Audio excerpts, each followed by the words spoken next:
ఈరోజు కథ పేరు దేవుడి న్యాయం. ఓ పెద్ద ఆయన ఉన్నాడు. తన ఊరు నుంచి వేరే ఊరు వెళ్తున్న మార్గంలో చాలా ఆకలేస్తుంది. చాలా దూరం ఆ ఊరు.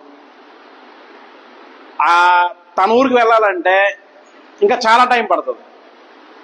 ఆకలితో కళ్ళు గట్ర తిరిగేస్తున్నాయి. అప్పుడు ఇద్దరు స్నేహితులు ఓ చెట్టు కింద కూర్చొని అప్పుడే వాళ్ళు తెచ్చుకున్నటువంటి లంచ్ బాక్సెస్ ఓపెన్ చేస్తున్నారు. ఆ విషయం గమనించినటువంటి పెద్ద ఆయన వాళ్ళ దగ్గరికి వెళ్ళి, అయ్యా నాకు చాలా ఆకలిగా ఉంది, తినడానికి ఏమైనా దొరుకుతుందా, మీరు తెచ్చుకున్న దాంట్లో నాకేమైనా షేర్ చేయగలరా అని అడిగారు. అందులో మొదటి వాడు 3 చపాతీలు తెచ్చాడు. రెండో వాడు 5 చపాతీలు తెచ్చాడు. 3 + 5 8 అవుతున్నాయి.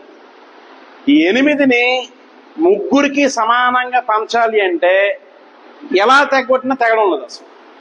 అందుకు వీళ్ళిద్దరూ డిస్కస్ చేసి ఏం డిసైడ్ చేశారంటే, అరే నువ్వు తెచ్చిన 3 చపాతీల్ని ఒక్కొక్క చపాతీని 3 ముక్కలు చెయ్యి, నేను తెచ్చిన 3 చపాతీల్ని 5 చపాతీల్ని ఒక్కొక్కటి 3 ముక్కలు చేస్తాం.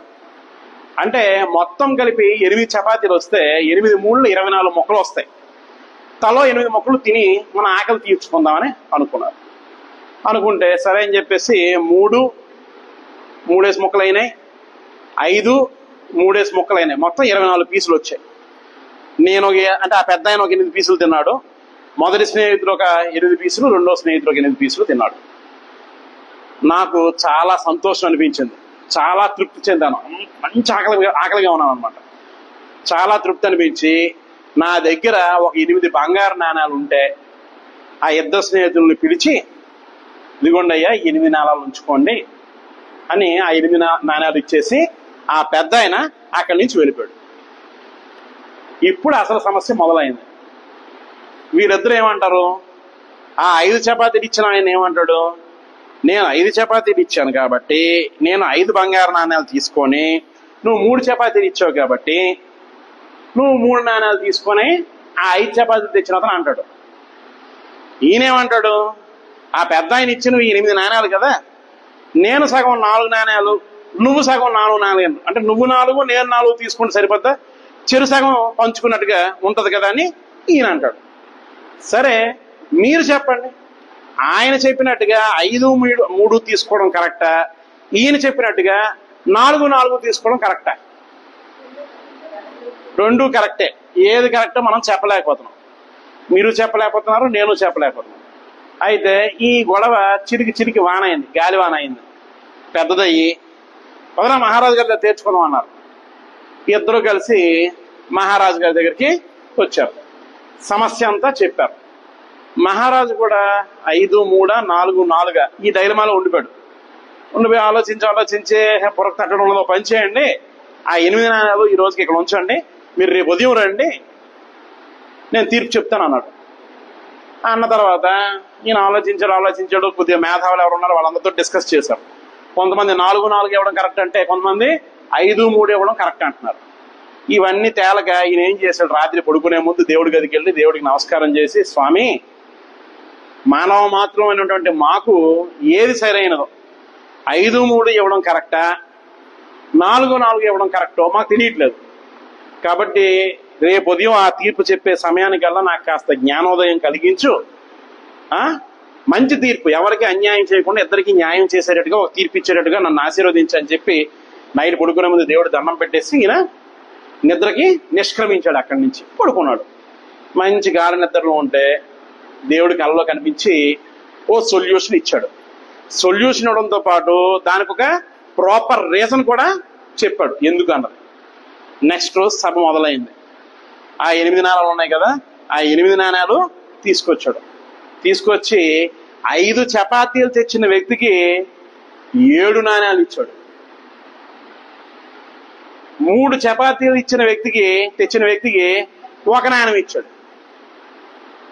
ఈడు కదా జమ్మని లేచాడు, గొప్ప మహారాజు అయ్యా నువ్వు, ఓహో న్యాయం చేస్తావు అంటే ఇదే నువ్వు చేసిన న్యాయం, 3 నాణ్యాలు నా స్నేహితుడు ఇస్తానన్నాడు, అది కాదని నీ దగ్గరకు వస్తే నువ్వు 1 నాణ్యం ఇచ్చావు, నీ దగ్గరికి వచ్చాను చూసావా, నాది బుద్ధి తక్కువ, ఇగో లెంపడ కూడా వేసుకుంటున్నానని మన లోపల నుంచి ఉక్రోషం తనుకు వస్తుంది. ఎందుకు? 4 ఇప్పిస్తాడు రాజు అని చెప్పి నా దగ్గరికి వచ్చాడు, రాజు దగ్గరికి. ఇగో రాజు దగ్గరికి వచ్చాడు. రాజు ఏంటి చేశాడు? ఉన్న ఎక్స్ట్రా 2 నాణాలు కూడా తీసేసుకొని 1 నాణం ఇచ్చి అక్కడ మొదటి వాడికేమో 7 నాణాలు ఇచ్చాడు. వీడు పట పట పట వాగుతున్నాడు లోపల ఉక్రోషంతో. హోల్డ్ ఆన్ రుకో సరా సవర్కరో అన్నాడు. అన్న అప్పుడు ఎక్స్ప్లెయిన్ చేశాడు.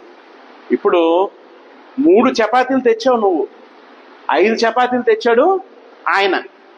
నీ 3 చపాతీని 3 ఒక్కొక్క చపాతీని 3 ముక్కల కింద చేస్తే ఎన్ని వచ్చాయి? 9 ముక్కలు వచ్చాయి. ఆయన 5 చపాతీలని 3 ముక్కలు చేస్తే ఎన్ని వచ్చాయి? 15 ముక్కలు వచ్చాయి. నువ్వు తెచ్చిన చపాతీని 3, ఒక్కొక్క చపాతీని 3 ముక్కలు చేస్తే ఎన్ని ముక్కలు వచ్చాయి? 9 వచ్చాయి. 9లో 8 నువ్వు మెక్కి 1 ముక్క మాత్రం ఆ ముసలోడికి ఇచ్చావు. కానీ ఆయన వచ్చిన 15 ముక్కల్లో 8 తను తిని 7 ముక్కలు ఆ పెద్ద ఆయనకి ఇచ్చాడు. ఆయన ఇచ్చిన బంగారు నాణాలు ఎన్ని? 8. నువ్వు 1 ముక్క ఇచ్చావు కాబట్టి నీకు 1 బంగారు నాణం. ఆయన 7 చపాతీ ముక్కలు కాంట్రిబ్యూట్ చేశాడు కాబట్టి ఆయనకి 7 బంగారు నాణాలు. అంతే. మరి ఇక్కడ సభలో ఇంకెక్కడ సౌండ్ లేదు, కేవలం హర్షధ్వానాలు మాత్రమే, చప్పట్లు మాత్రమే. అయితే ఇదే మన జీవితాల్లో కూడా వర్తిస్తుంది. మనం ఏమనుకుంటామంటే అన్నిటికీ దేవుడు సరిగ్గా చూడట్లేదు, నేను ఎంత చేస్తున్నాను నాకు మంచి చేయట్లేదు, ఆడు చేసింది ఏ గుడ్డు లేదు, ఆడికి ఎంత మంచి చేసి ఇంత రాసులుగా సంపదలు ఇస్తున్నాడు అని అనుకుంటాం మనం. కానీ దేవుడి లెక్కలు వేరేగా ఉంటాయి. చూడండి, ఒక్కరు కూడా మీకు ఇక్కడ వాళ్ళు ఎంతమంది ఉన్నారు? దాదాపుగా ఎంతమంది ఉన్నారు? ఓ 30-40 మంది ఉన్నారు ఇక్కడ. ఇంతమంది, ఇంతమందిలో ఒక్కరు కూడా 7-1 రేషియో చెప్పలేదు. అయితే 4-4 రైట్ అన్నారు ఈయన చెప్పినట్టుగా, లేదు 5-3 రైట్ అన్నారు ఆయన చెప్పినట్టుగా. కానీ బియాండ్ దిస్ మనం ఆలోచించలేకపోతాం. కానీ దేవుడి న్యాయం ఎప్పుడూ ఇలాగే ఉంటుంది, కఠినంగా ఉంటుంది, కరెక్ట్గా ఉంటుంది. ఓకేనా? Thank you.